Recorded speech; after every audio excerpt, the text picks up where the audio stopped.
Oh, I'm sorry, I didn't hear you come in. Why, hello there, ladies and gentle beasts.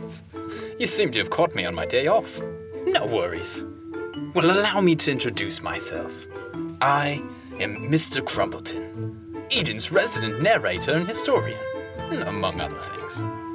Anywho, where was I? Oh yes, the story. There's always a time for a story.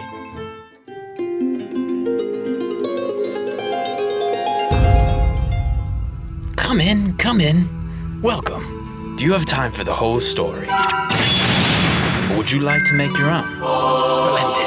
I do enjoy a good yarn. Now, how would you like it to go? Glorious! To those that have ears to hear, let them hear. So, pardon me. Where exactly were we? Yes. I do believe we are ready. Why don't you go ahead and get yourself comfortable?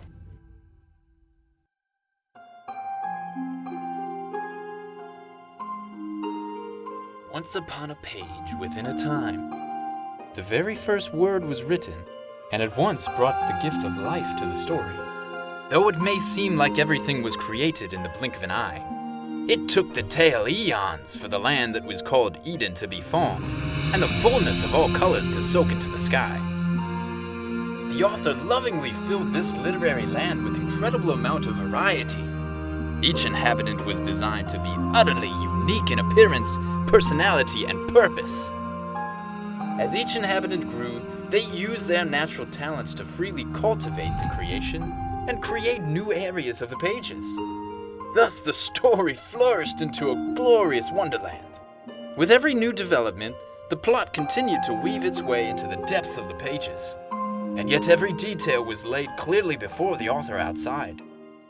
Unfortunately, some aspects of this story chose to grow in ways that weren't pleasant and good, as it was intended to be. For with the gift of freedom also comes the ability to reject the author's design. From almost the beginning, the most selfish and wicked creatures chose to cling to darkness, attempting to steal the plot to fulfill their own schemes. In denying their own purpose and trying to gather others to do their bidding, they failed to fulfill the roles in which the story depended, and the land was thrust into darkness for a time. And from that darkness rose the 7 deadly sinister villains, the most vile and corrupt creatures who rule the land with their evil desire. Now, Eden is frail and unbalanced. What had begun as beautiful and innocent is now warped and crooked.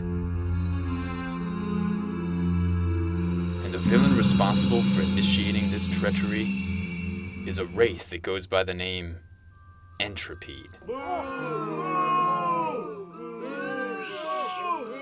Just like the island, Entropy too was once beautiful and pure, but it was his pride and his intense hatred that sat at the root of his downfall. In his prime, he reasoned that there must be a bigger world outside of our pages, a place where their world was just another creation, and in that world there must exist an author. One of his first mistakes was in judging that this author to be a selfish and unkind warden, cruelly keeping Eden bound to a lesser world. So he attempted to break free. Entropy's unnatural attempts to break through to the author's world was not without a price, for each dark ritual left him a broken shadow of his former glory. He was too far lost in the figure before he realized that he would never escape without the author's help. So in a vengeful act of rage, he vowed to destroy the pages.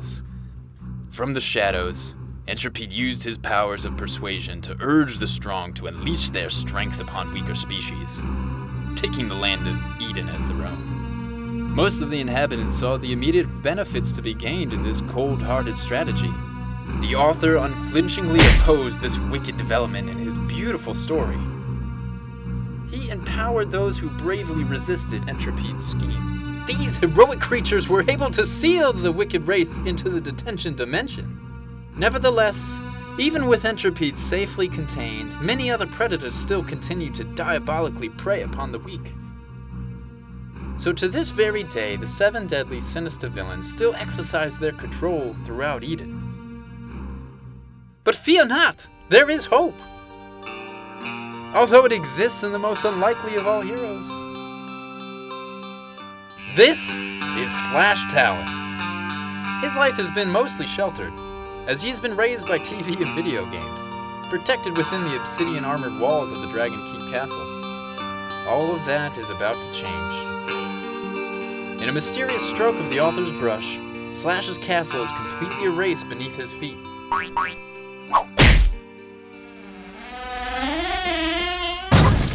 This leaves him stranded and alone in the cruel Sunset Desert.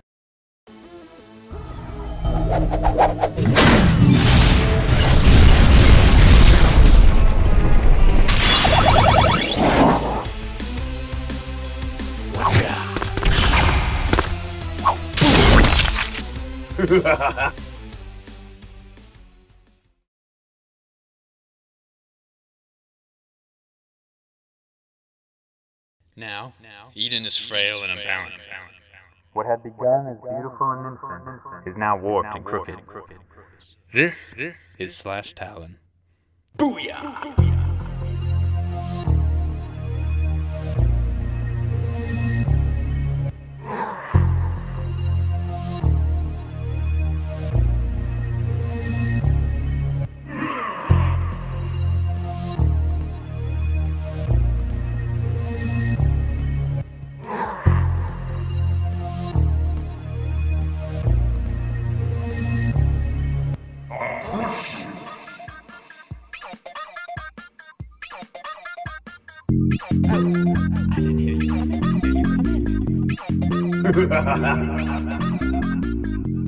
Well, hello there, ladies and gentlemen. You seem to have caught me.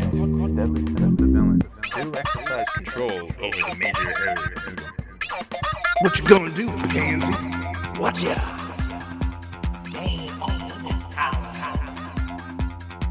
There's no escape. There's nowhere to hide. You're dead. Come here. I'll crush you. It is I, Sir Swain Tron. This will be your tune. Oh, great and powerful eminence, with the dark right complete, I seek to gain ultimate power. There's no escape. There's always a time for a story. Come in. Welcome.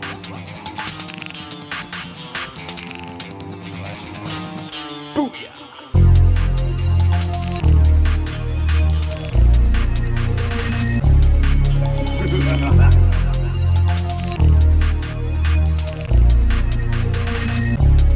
Watch out.